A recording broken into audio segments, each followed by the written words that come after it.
Hello everyone, this is Madeline with SOJU BUJO and welcome back to my channel.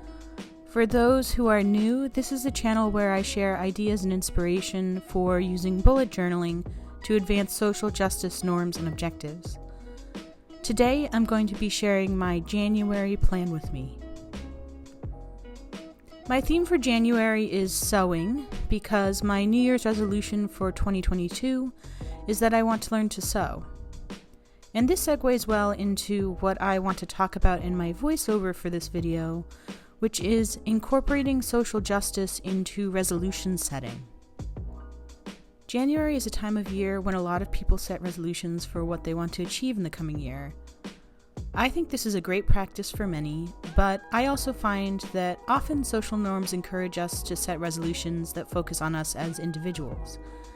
And I want to challenge us all to think about how we can also think about the broader community as we set and make progress towards our goals and resolutions. So today, I want to think through a few ways we can incorporate social justice into our beginning of the year goal setting or New Year's resolution practices. Now, the first idea I have about this is fairly straightforward, which is to make resolutions related to advancing social justice. So, for example, you could set a New Year's resolution to read more literature or consume more content on social justice, or on a more narrow focus like racial justice or gender justice. Instead of resolving to learn a language like Spanish or French, you could consider learning American Sign Language or an indigenous language. You could resolve to shop more at Black or women or minority-owned businesses, to contribute more to social justice causes, or support more social justice campaigns, or attend more demonstrations. Really, the possibilities are endless.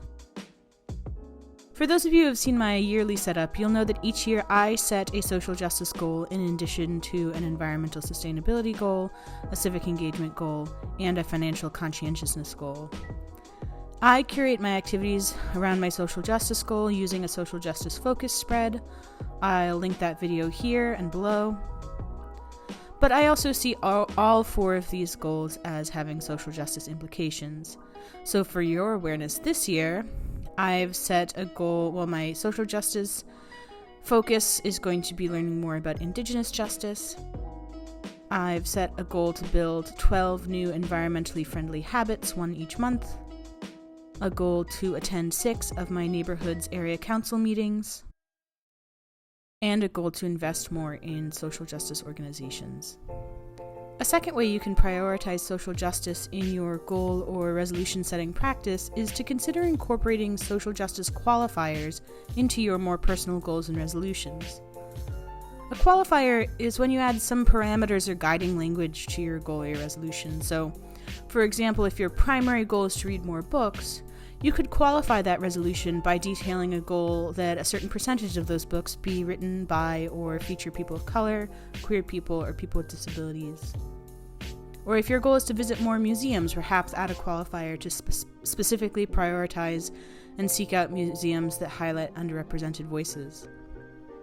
A third tip I have is to take some time and reflect on any social justice implications or potential unintended consequences of your resolutions.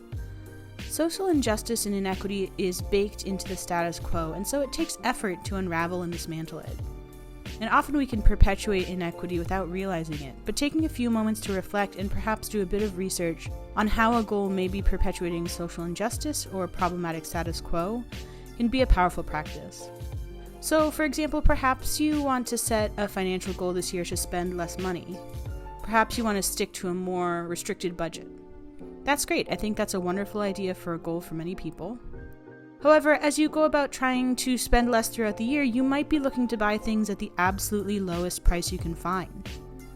But without any qualifiers or caveats, this approach could lead to you unconsciously contributing to poor working conditions for individuals in the US or abroad, or the depreciation of the value of services below a living wage, or the exploitation of the environment, all of which have negative social justice implications. And that doesn't mean to not set a goal like a budget goal or trying to spend less money, but perhaps add a qualifier and resolve to spend less money while not contributing any more to low wages, poor working conditions, or environmental degradation than you already do. Or you could resolve to spend less money and also to read more about the experiences of low-wage workers or about policy proposals out there to improve working conditions or to better protect the planet in the face of changing consumer preferences. And this relates to the next tip I have on how to incorporate a social justice lens into your resolution setting, and that is to consider what you want to see more of in the world, not just what you want to see less of. I find I often set resolutions that are restricting or trying to stamp out a type of behavior that I think of as a bad behavior. Maybe I want to watch less TV or spend less money or eat fewer calories. But it's also important to have a vision of the world you want to see and the life that you want to live. An example where I fell victim to this tendency, some of you, if you were listening closely in my yearly setup video, may remember that my financial conscientiousness goal for last year was to buy fewer items from Amazon.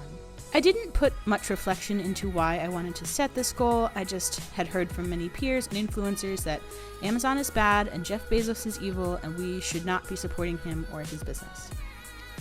So January 1st came and went and I wanted to purchase something online, so I searched for it on Google.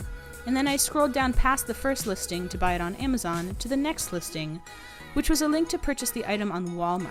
And I stopped myself because I realized that I didn't quite know what I was trying to achieve by avoiding purchasing the item on Amazon. Was purchasing it from Walmart really any better? What was it that I really wanted to see? I had identified what I wanted to see less of, but I hadn't really figured out what I wanted to see more of in its place. So I did some thinking, and eventually I came to the conclusion that I wanted to empower small and medium-sized businesses to stand a fighting chance independently in the marketplace against major conglomerates and corporations.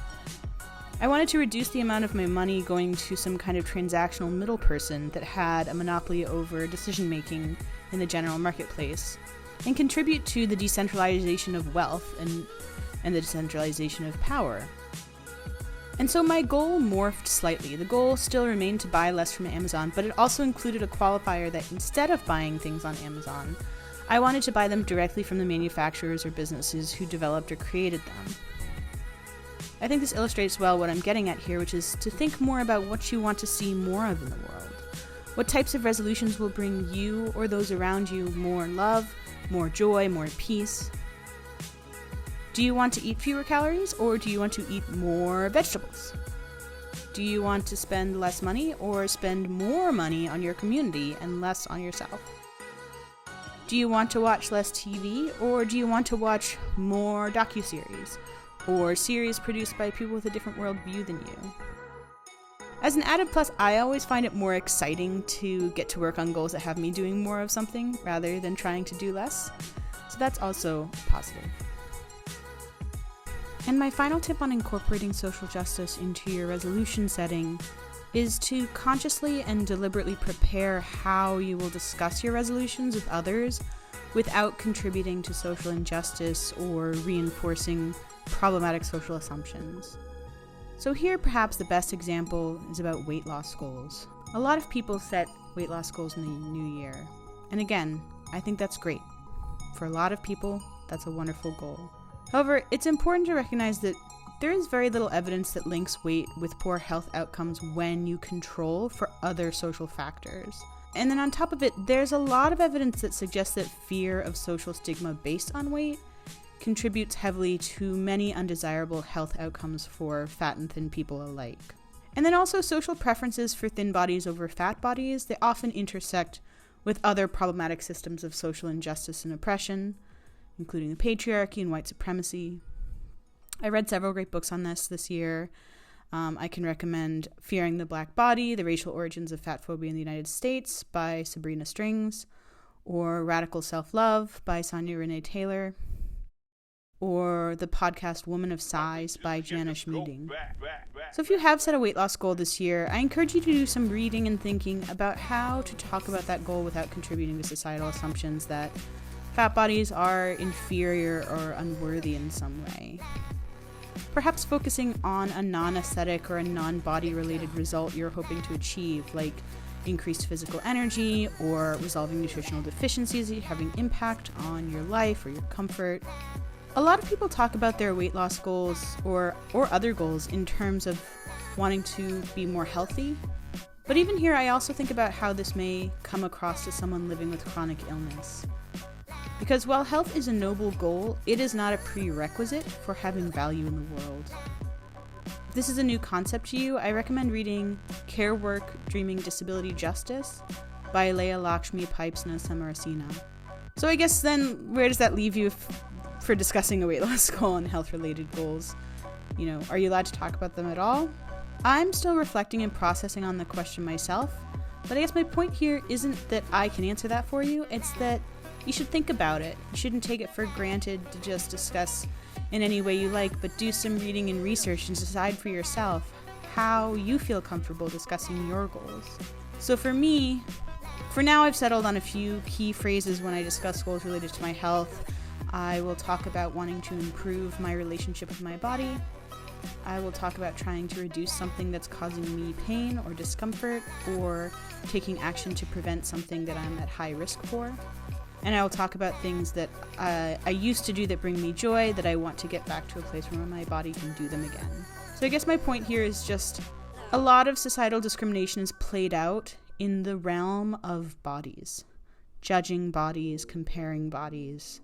And so thinking of ways to discuss your goals that are not inherently comparative, but instead really subjective, can help to combat the way that such tendencies impact social injustice. So there you have some tips on how you might incorporate social justice into your goal and resolution setting practices this year. You could consider setting resolutions related to advancing social justice, apply social justice qualifiers or caveats to your personal goals, reflect on and mitigate any unintended social justice consequences that your resolutions might accidentally exacerbate. Consider what you want to see more of in the world, not just what you want to see less of. And prepare deliberately how you will discuss your resolutions with others while remaining inclusive and sensitive to social differences and inequities.